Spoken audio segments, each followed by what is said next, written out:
Autograph എഴുതി. സ്കൂളിലൊന്നും പോയിട്ടില്ല.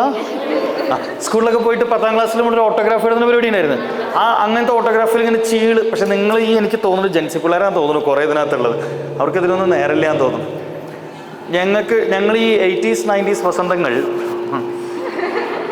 അങ്ങനെയല്ലേ പേരിട്ടിരിക്കണേ. 2000-ന് ശേഷമുള്ളവരെ ജെൻസി പിള്ളേരെന്ന് വിളിക്കുമ്പോൾ അതിന് മുകളിലുള്ളവരെ 80s 90s വസന്തങ്ങൾ എന്നാണല്ലോ വിളിക്കുക. അപ്പോൾ ഞങ്ങൾ ഈ 80s 90s വസന്തങ്ങൾ ഇങ്ങനെയൊക്കെയാണ് പറയുക. ഈ ഓട്ടോഗ്രാഫ് എടുത്ത് ചെക്ക് ബുക്ക് പോലത്തെ ഓട്ടോഗ്രാഫ് അത് ഉപയോഗിച്ചിട്ടുള്ളവർ കൈ നോക്കിയേ. കടന്ന് തിരിഞ്ഞു നോക്കിയേ.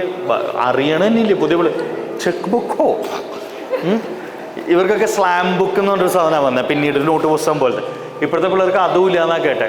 ഞാൻ ആ സാധനം എന്ത് ബുദ്ധിമുട്ടിയിട്ടാണ് ഒളിപ്പിച്ച് വെച്ചിരിക്കണേന്ന് അറിയോ?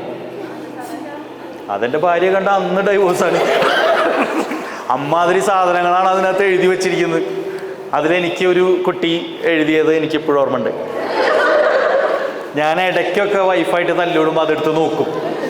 അതിലവൾ എഴുതിയേക്കുക, സ്നേഹിക്കാനും സ്നേഹിക്കപ്പെടാനും അർഹതയുണ്ടെന്ന് തോന്നിയ മനസ്സിൽ സ്നേഹിച്ചത് തെറ്റാണെങ്കിൽ മാപ്പ് കുത്തു കുത്തു കുത്ത്, മാപ്പ് കുത്തു കുത്തു കുത്ത്, മാപ്പ് കുത്തു കുത്തു.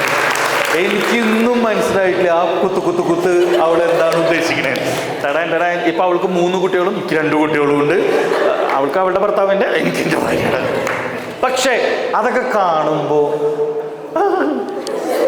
അല്ലേ ഒരു ഫീൽ അല്ലേ.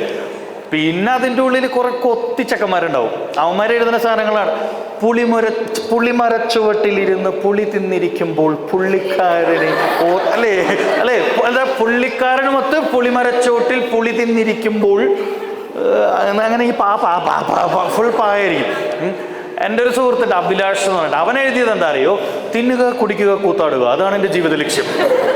ഇങ്ങനെയൊക്കെ ഇങ്ങനെ ഓരോ സാധനങ്ങൾ ഇങ്ങനെ എഴുതി വരുന്നതിൻ്റെ ഇടയിൽ ഒരുത്തൻ എഴുതിയതാണ് മറക്കരുത്, എത്ര വലിയ ഉയരങ്ങളിലെത്തിയാലും മറക്കരുത് ഫാമിലി.